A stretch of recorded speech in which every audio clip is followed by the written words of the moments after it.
Since September the 11th, America has seemed locked into its war on terror. One might believe that American diplomatic horizons stop at the suburbs of Baghdad or Kabul. But while focusing on the vestiges of the World Trade Center, the country is secretly preparing for a new conflict, an undeclared war, but one that is the top priority for the intelligence community and the White House. Ahead of Al-Qaeda, more important than the quagmire in Iraq, the Chinese threat, America's new war.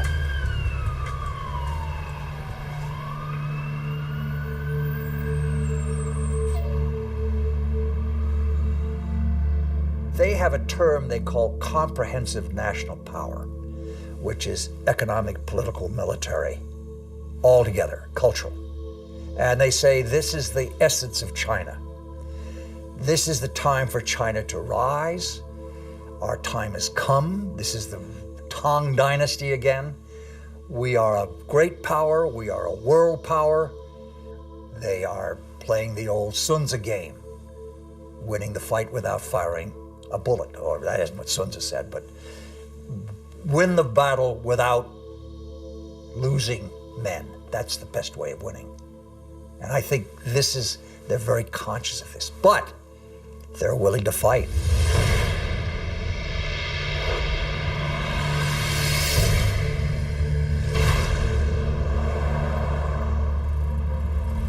The world will, run by three first-class countries.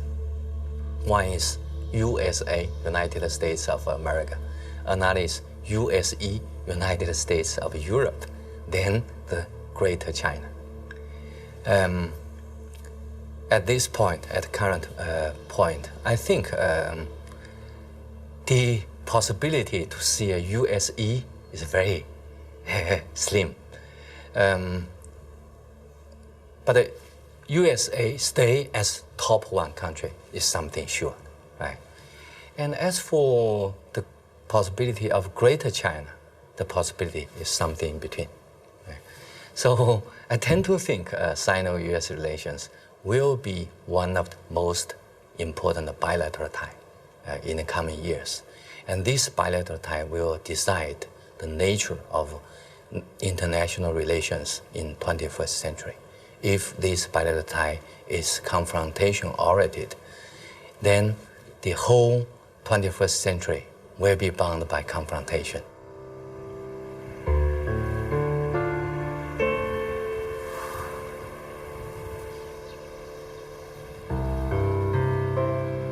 Kinmen Island, the actual frontier between the two giants, and where the ultimate confrontation may take place. This little island belongs to Taiwan, but it is only 2 kilometers from the Chinese coast. From here, one can see the inaccessible banks of Fujian province, where hundreds of ballistic missiles point at Taipei.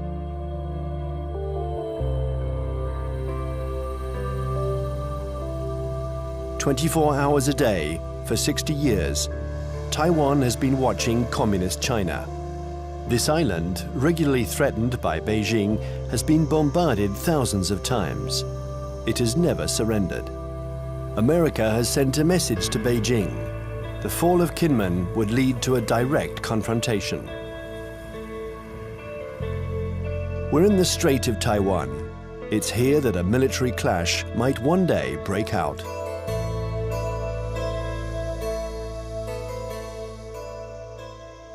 Taiwan is one of those emotional hot-button issues, the way Jerusalem is to Palestinians and Israelis, the way Kosovo was to the Albanians and Serbs.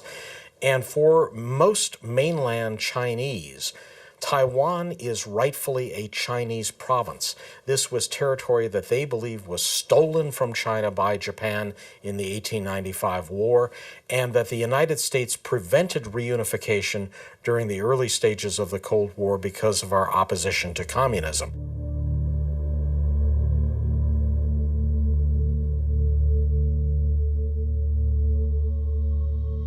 In 1996, here in the Straits of Taiwan, China and America engaged in their biggest military standoff. The ongoing elections in Taiwan annoyed the regime in Beijing.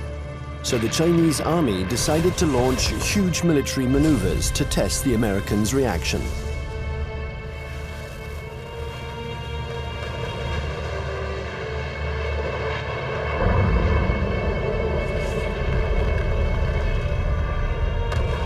After several days of this Chinese show of force, Washington deployed 2 aircraft carriers.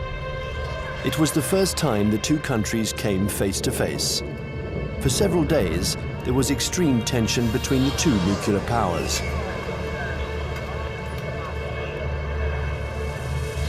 When the Chinese fired short-range ballistic nuclear-capable missiles off the north and south coast of Taiwan and carried out a major, what we call a live-fire exercise.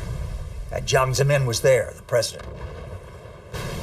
They were using some very belligerent language.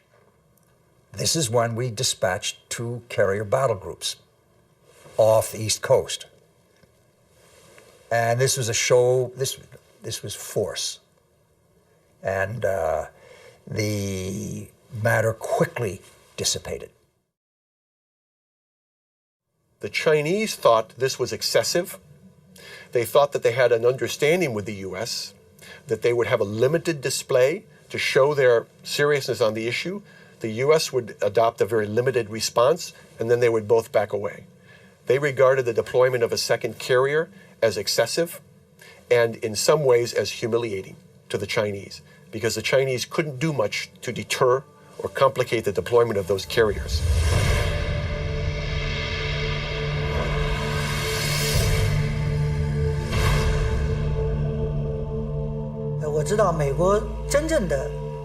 I know this story well, and I can tell you that the truth is very different from the American propaganda.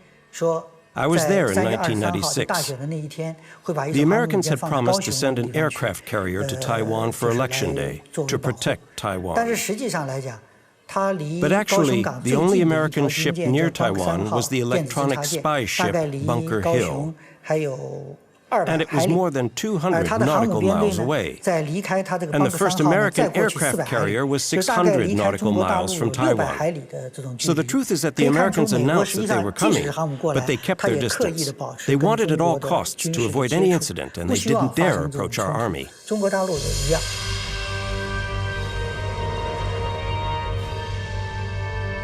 Even if the Americans didn't take much of a risk, in the eyes of the world, they reaffirmed a sacred principle of their foreign policy.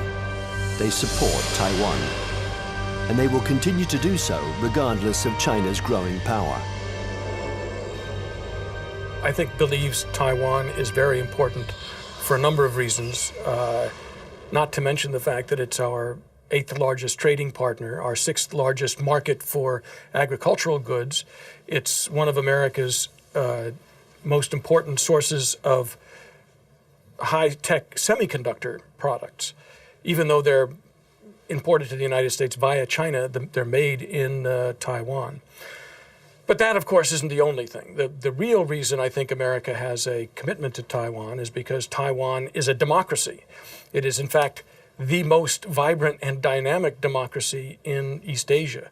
And it's a democracy that came to fruition under the pressure of the U.S. government, primarily the Congress, after 40 years of very tight authoritarian rule by a regime that came from mainland China. I think, however, the real reason that the United States, especially the Pentagon, is so concerned about Taiwan is that it has been a very strong defense and intelligence partner for the last 50 years, including the last 30 years since the breaking of relations with the Republic of China on Taiwan. We have still maintained a very strong defense relationship and a very strong intelligence collection relationship with Taiwan. I would say the United States is committed to Taiwan. This goes back historically a long, long way. World War II, we were there. And we were looking for a strong, unified, democratic China. Well, we got 2/3 of it. Strong and unified, not democratic. Now we're calling China a responsible stakeholder. We've got half of it. We've got a stakeholder, but not a responsible one yet.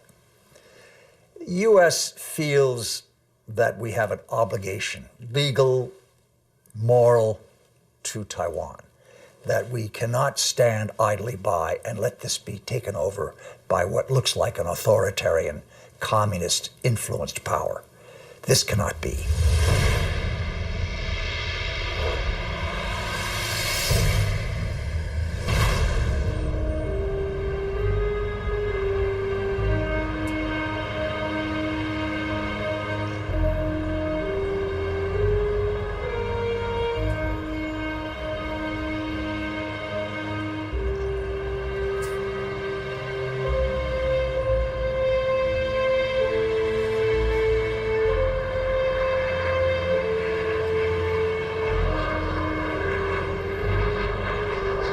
Taiwan, an island of 23 million inhabitants, 250 kilometers from the Chinese coast, is today the most explosive strategic issue between China and the United States.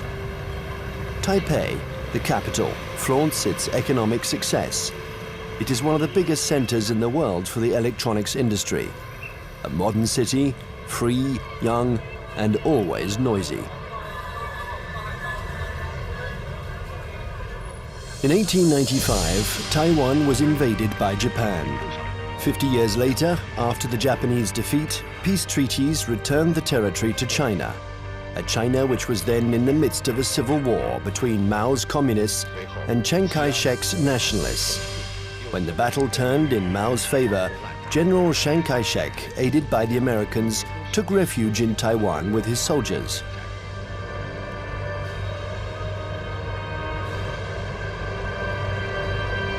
Since then, two Chinese governments have coexisted. In Beijing, the communist regime that controls the entire mainland. And in Taipei, the nationalist regime, having become little by little a democracy, calling itself the Republic of China, which rules only Taiwan. Officially, these two governments both claim to be the legitimate representatives of all the Chinese. Taiwan is not recognized as a state by the UN. Only 20 small countries maintain diplomatic relations with the island.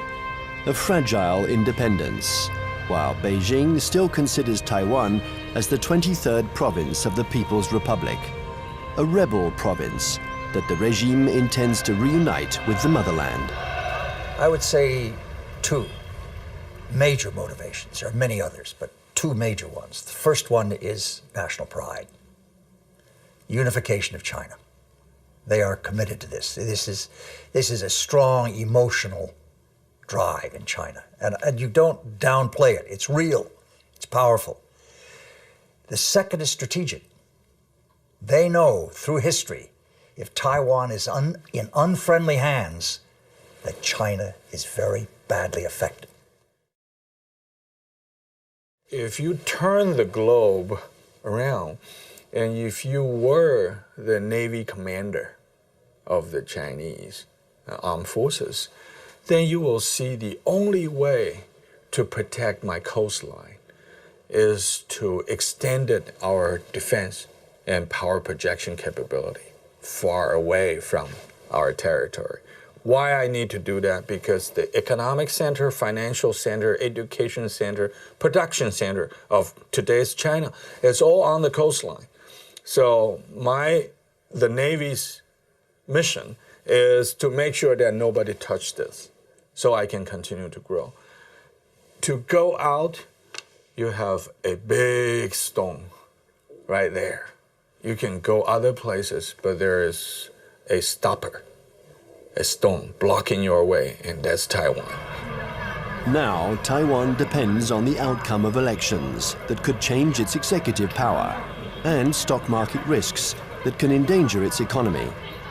Beijing, nevertheless, has understood that whatever the mood on the island, especially when it is favorable to political reconciliation, the strategy must never change. Imperturbable, the communist regime continues. On one hand, to offer Taiwan favorable business privileges on the mainland. On the other hand, it regularly reiterates its military threats. If the Taiwanese are too insistent about their desire for independence, they're going to have to fight for it. Whatever Taiwan's political tendencies, Beijing's position doesn't change one iota.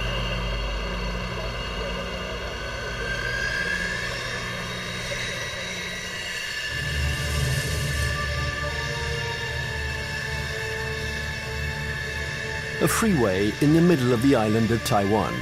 In a few minutes, it has been transformed into a landing strip. The population watches this military exercise. They're used to it. French Mirage 2000 and American F-16 jets land and take off with an enormous roar.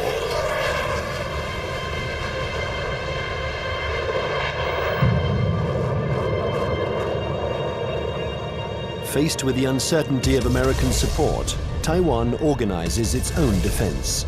Everyone knows that the airports will be the first target. Strategists on both sides of the strait affirm that the war will first begin with an air battle.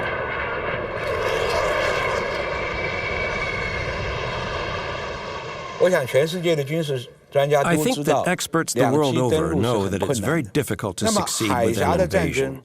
We still remember Normandy. In a strait like ours, it's what's in the air that will make the difference. And we've always tried to keep a strategic advantage over China, our air superiority. But with the Chinese missiles, this equilibrium has been put into question.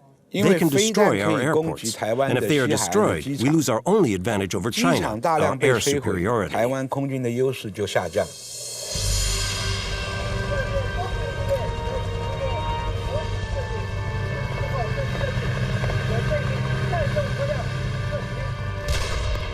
Taiwan's military power is concentrated in its air force, but also in special ground forces. They are training to face the Chinese People's Liberation Army. In the event of a conflict, they expect elite Chinese troops to parachute onto the island to attack strategic targets. Every Taiwanese people here knows that when the war comes, Taiwan is going to take the first bullet. We are going to take the first bullet, and probably we're going to take the bullets continue for about 2 weeks until a month, until that the United States coming. And there's no way the U.S. will come here to fight a difficult fight. If they really want to get involved, it's better for them that to wait when the Taiwanese people, we are wearing down the Chinese elite troops and give them the huge number of the sacrifice. And then the U.S. can come in and clean out the battlefield and win an easy fight. Everybody in Taiwan knows that.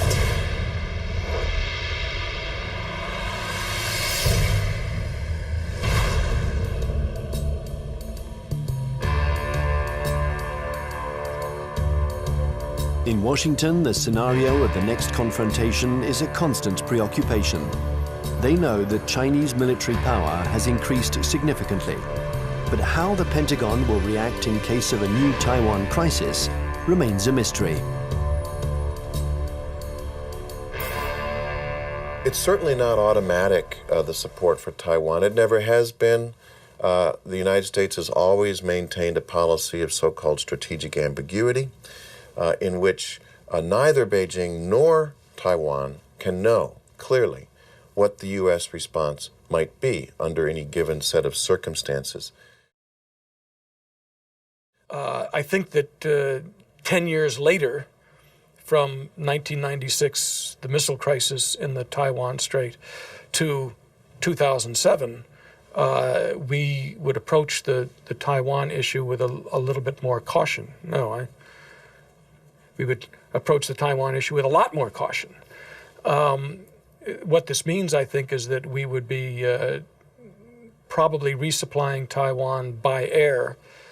We probably would put a active duty military contingent on Taiwan rather than risk putting our ships in harm's way. Coming away from this crisis, the U.S. has concluded that I think there's been problems in what they've concluded. The U.S. has concluded that the Chinese were somewhat intimidated by the U.S. deployments, and that, in fact, they now know the U.S. is very determined to use force, if necessary, to ensure peace and stability in the Taiwan Strait. In fact, however, I don't think the Chinese were all that intimidated by the deployment of the carriers. What they were is it strengthened their resolve to acquire capabilities so that they won't be intimidated in the future.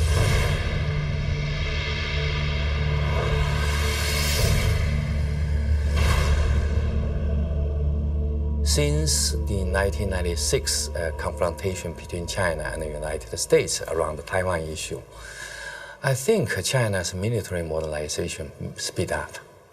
And people saw some achievements, right? Now China owns J-10. That's the typical third generation fighter. And that made China is the third country that can independently produce the third generation firefighter. I think that's a strong signal to the US side, what achievement on military modernization on PLA side. If China's own terminal objective is trying to so-called unify Taiwan by using force to take over, I think their military capability is good enough. But I don't see that, because they are increasing their military budget over the last decade, almost every year, 2 digits.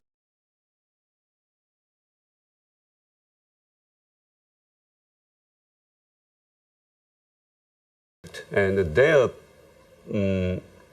budget is not transparent. Some observers calculated, they said, well, in fact, the real number could be triple or double the current budget that they made it public. So why they are doing it? They even, for instance now, they even try to show off they have the capability to destroy the satellite circling around in space. Why they did it? Because they want to show to the rest of the world that we are capable of one day becoming a superpower, maybe overtaking the United States.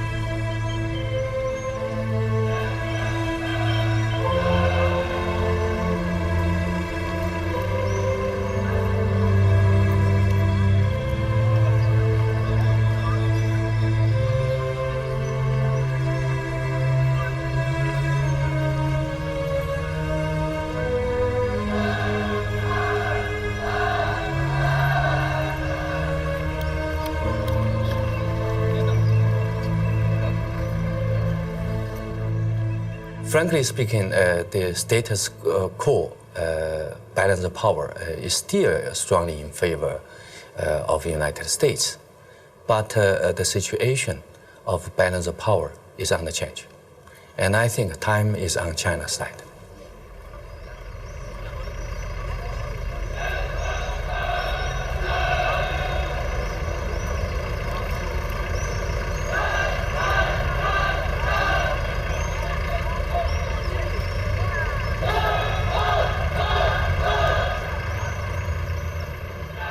Since the 1996 crisis, the United States and China have often had occasion to test each other's resolve. Small conflicts, sometimes public, sometimes secret, that can be understood today as a pattern of confrontations between the two powers. On May 7th, 1999, in the midst of the Kosovo War, NATO bombed the Chinese embassy in Belgrade. 3 Chinese people were killed. NATO claimed it was a military error. CIA had apparently furnished the wrong maps. In answer to this provocation, the Chinese organized mass demonstrations in front of American embassies.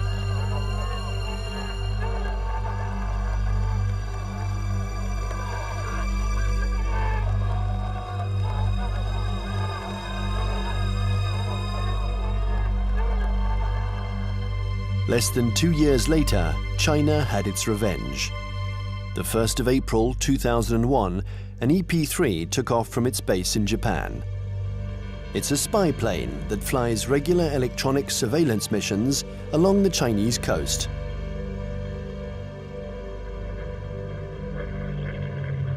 After 6 hours of flight, while still in international airspace, the American airplane was intercepted by 3 Chinese jets.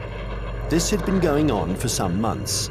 The Chinese planes came within a few meters of the American plane, a little game that the pilots were used to. One of the Chinese pilots was Wang Wei, and the crew of the EP-3 knew him well. He had already shown through his past interceptions of U.S. aircraft that he was willing to take some very serious risks in coming very, very close to U.S. aircraft. They knew him well. Smart Alec, hot dog we call him. He's in the thing and screw you, and Sam, he comes up like this. Well, he comes a little bit too close. And the Chinese, again, the propaganda apparatus turns on, and they say, our plane deliberately turned, hit his plane, and it crashed. Your fault. And we said to China, that defies the laws of physics. The U.S. government had already expressed its concern over this to the Chinese government. I think in this instance, he miscalculated, and he allowed his aircraft to get too close, and it struck the U.S. aircraft, and it damaged his aircraft in a way that forced him to crash.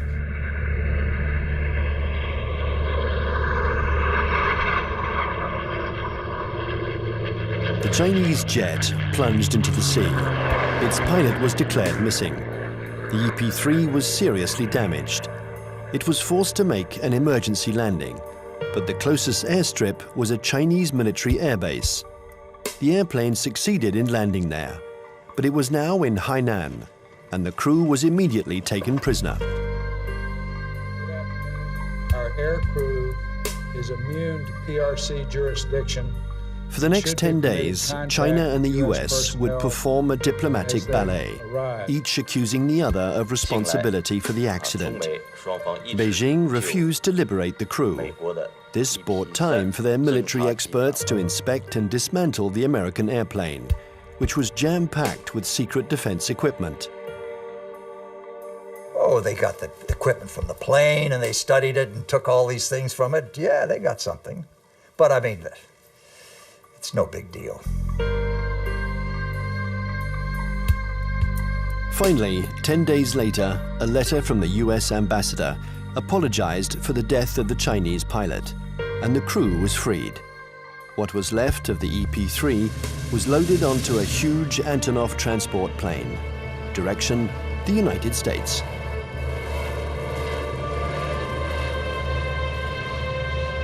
The People's Liberation Army did the same thing after each small battle. They analyzed all American techniques and strategies. It was almost an obsession with Beijing. Chinese military development was entirely oriented towards a confrontation with the US. In 1996, China understood that aircraft carriers were the main threat, so they tried to develop arms to counter them.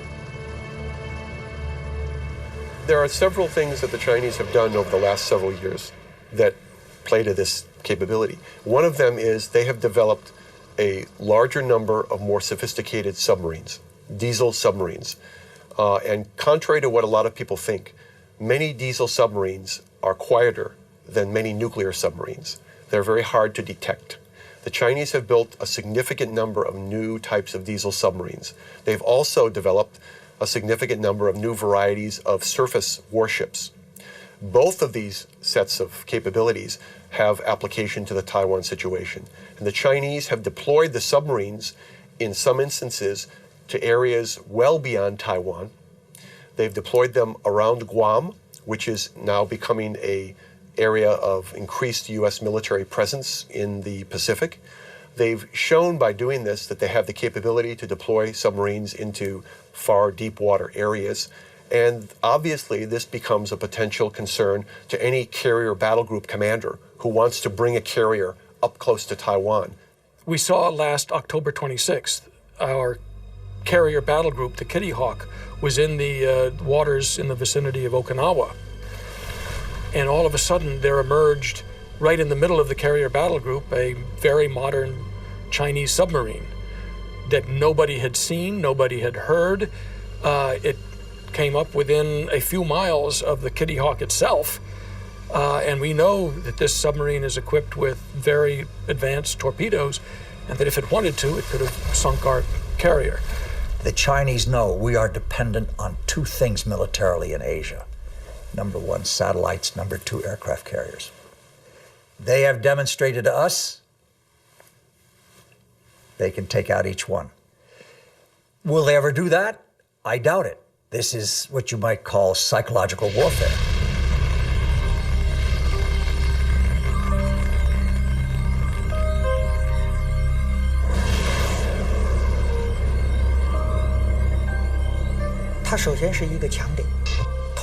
Satellites are an American strong point. But if you look closely, they can also be a weak point. The U.S. relies on satellites to control their entire communications network, and that's a weakness. Today, and we were able to verify this during the last conflicts, the American military depends too much on its electronics and satellites. This dependence reminds me of the Greek legend. The powerful Achilles, who was invulnerable, except for his heel. And satellites are a little like the American Achilles heel. The 11th of September 2006, the People's Liberation Army launched a missile that destroyed one of its own satellites. The explosion in space was obviously immediately detected by the Pentagon. There was consternation in Washington. Nobody had anticipated this Chinese initiative. The Chinese have had an anti-satellite program for some time now, and it's designed primarily to, again, to deter the United States or to complicate U.S. decisions in the event of a crisis. So yes, I think the recent shot by the missile to fire against their own satellite and shoot down their own satellite was designed to convey a signal to the United States about the fact that the Chinese are not simply going to sit back, in their view, and allow the U.S. to have predominant influence. They are going to try to influence the situation, in this case, in sort of an asymmetrical way, by threatening what is regarded as one of the critical areas of U.S. surveillance. The Chinese army has also developed another system to blind American satellites. These are giant lasers that don't destroy them, but blind them enough to make them useless. This isn't science fiction, but a technology that is already in use. And then there exists a still more terrible weapon, a weapon that the Americans and the French have already mastered. Its development was a priority for the Chinese army. The Chinese have followed very closely the American dependence on the electromagnetic spectrum, the use of communications and networking among satellites and ships and command systems to fight a war. They saw what happened in the first Gulf War, they saw what happened in Kosovo, they watched Afghanistan, they watched the second Gulf War, and they realized that we are more and more dependent on the electromagnetic spectrum and moving communications back and forth. And an electromagnetic pulse, which is produced by detonating a nuclear weapon, usually fries transistors and stops that kind of communication. An electromagnetic impulse weapon uses a nuclear explosion to generate an electromagnetic wave. When this wave hits boats or planes, it instantaneously destroys all electronic equipment. No one dies, provided they are far enough away from the nuclear explosion. But the American battleships, totally dependent on electronics, would immediately be disabled. The Pentagon report described a nuclear detonated or nuclear generate EMP. I asked people in Pentagon, why don't you say they have conventionally generated EMP? They say, we don't want them to know whether we know them. The conventionally generated EMP is less problematic and it is more useful or more usable, because when you have this EMP, there would be no nuclear fallouts. There would be less international protests. They already have it.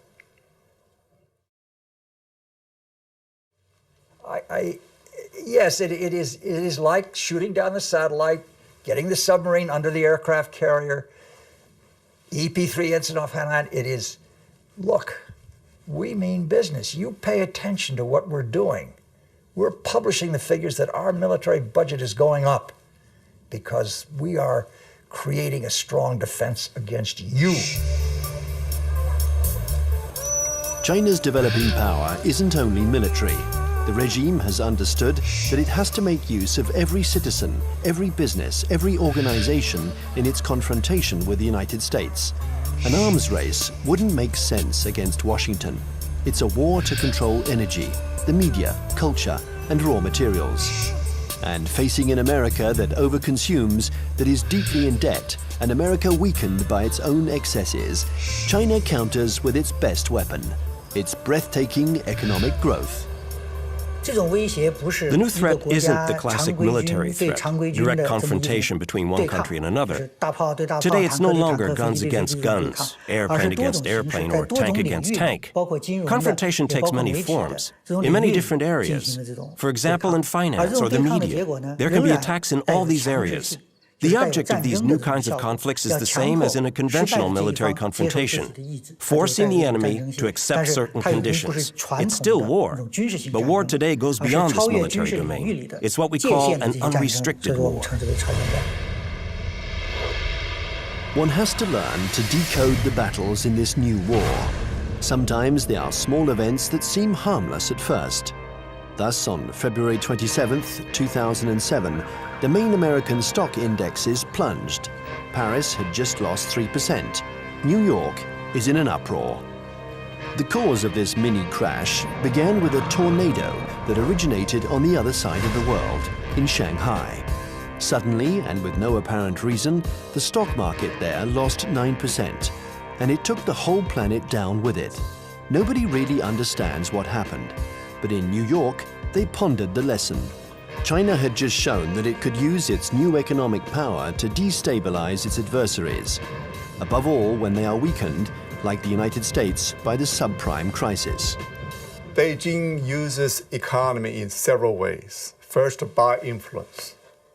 Well, in Southeast Asia, worldwide. They invest money when the leaders visit that capital. Then they sign some agreements.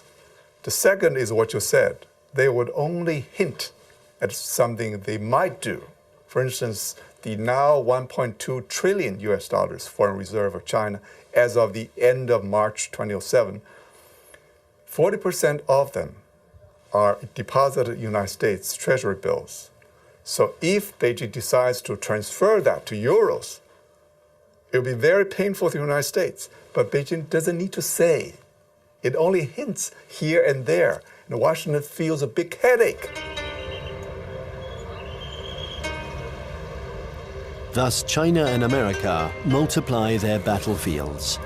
There is the piracy of Hollywood DVDs, the recall of Chinese toys by American builders, the reception of the Dalai Lama in Washington, the buying up of oil companies by Beijing, hundreds of conflicts.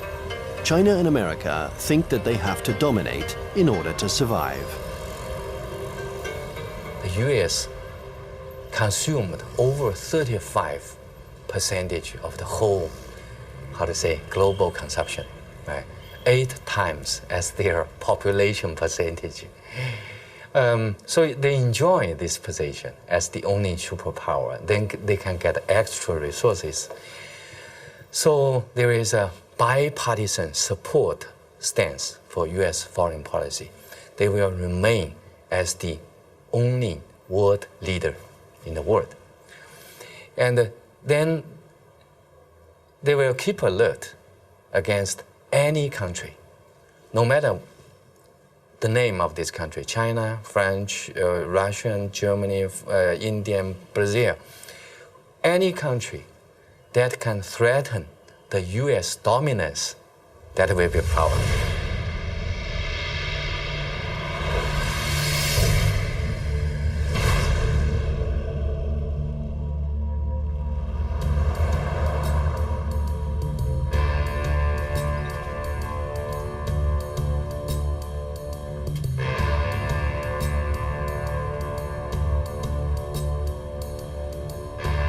In Washington, China has become the major preoccupation of every administration. China is a competitor in the realms of economics, media, and technology. World hegemony is no longer measured by the number of nuclear warheads.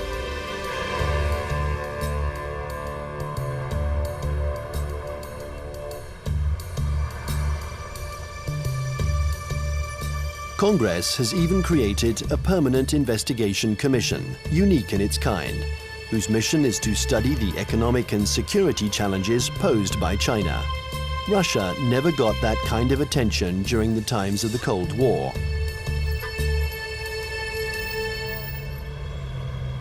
There is a global plan from China. They have two.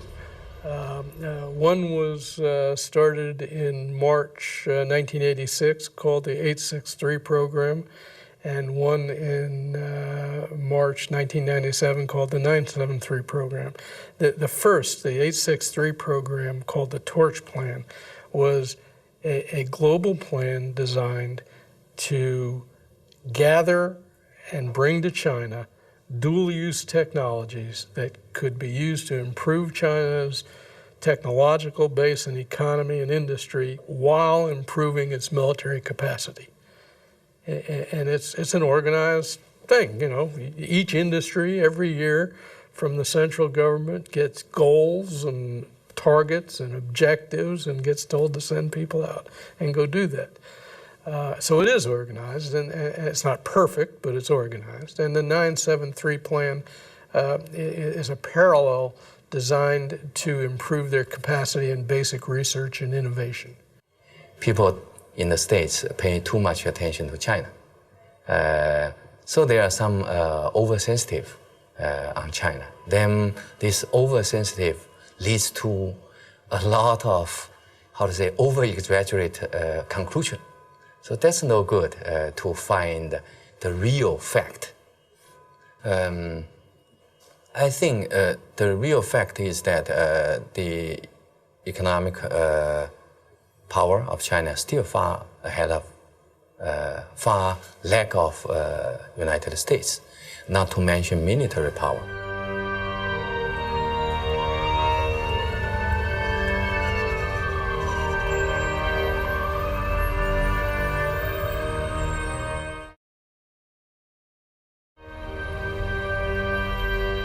If the French Foreign Intelligence Collection Service goes to a student and says, while you're at Tufts University, we want you to go over to some laboratory and gather this, the student can say, I'm busy.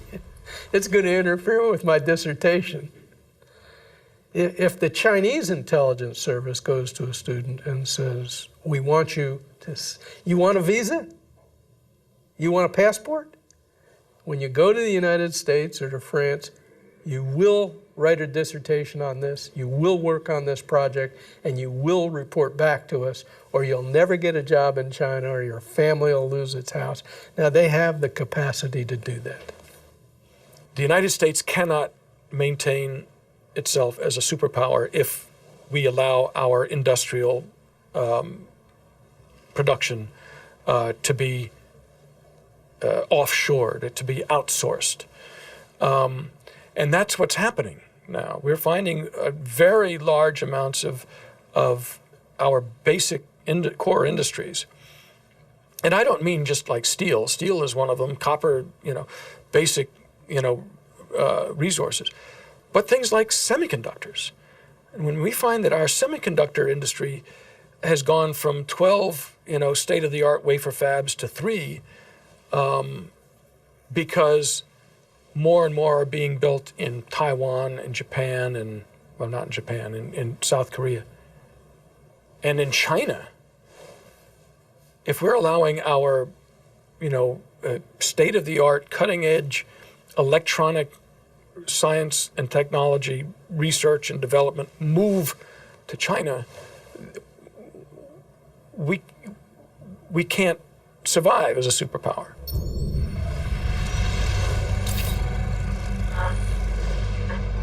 This technological war culminates in cyberspace. China and the US have armies which are developing cyber soldiers who spy on or attack each other's computer networks.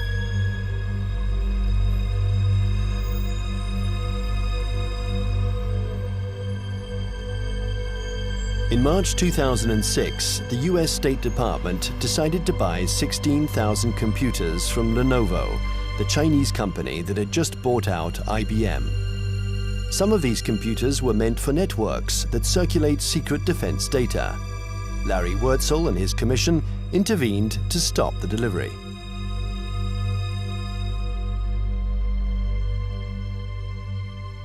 Having been an intelligence officer for a lot of years, 25 years in military intelligence, and having also for a part of that time worked on counterintelligence and signals intelligence, communications intelligence, that I knew it was technically possible to alter or embed either software or even hardware into a computer that would allow someone access to a whole network.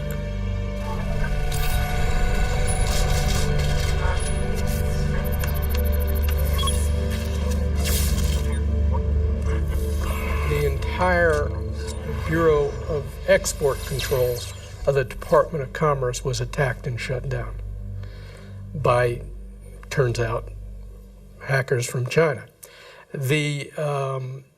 The State Department itself lost a bureau and all its computers by hackers from China. The National Defense University of the United States had its computer systems shut down, and the Naval War College had its computer system shut down. Other computer systems, government computer systems, have been attacked. And I think General Cartwright, the commander of the U.S. Strategic Command, has recently testified in front of Congress about this. So I knew these things were going on. There's more going on that we learn about on the Commission because we do have access to classified information. I can only say that in many cases, the United States knows these attacks are coming from China and knows that they're coming even from specific organizations in China. But I can't go into the details on who. The war on the internet is as old as the internet itself. And one can't say that this was a Chinese invention. In America, the CIA and NASA employ 25,000 people to work on the internet. They have the largest internet surveillance and listening centers. So it's true, war exists on the internet. The war has begun without a single missile being fired, without the world noticing. The war has begun in all of these new technologies. Many civil technologies also have military applications. This is especially true of the entire electronics industry and the internet. They're new battlefields in an unrestricted war. The media, finance, business, all these are included. It's a war because there is real antagonism, and both parties try to take advantage of their adversary. It's a new form of war, the unrestricted war.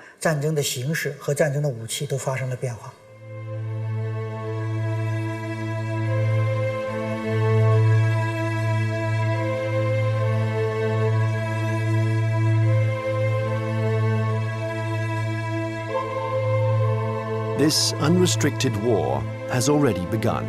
Almost everywhere in the world, there is a fight for oil, for water, for resources that are dwindling in the eyes of the West because of China's development. America uses its military might to assure its power and guarantee its vital supplies. China employs an asymmetrical strategy. It looks for its adversaries' weak points. Nevertheless, this war is apparent everywhere in the world.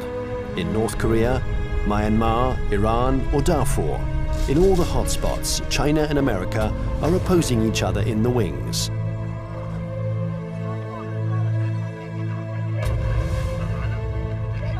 Remember the words of Deng Xiaoping: there cannot be two tigers on the same hill.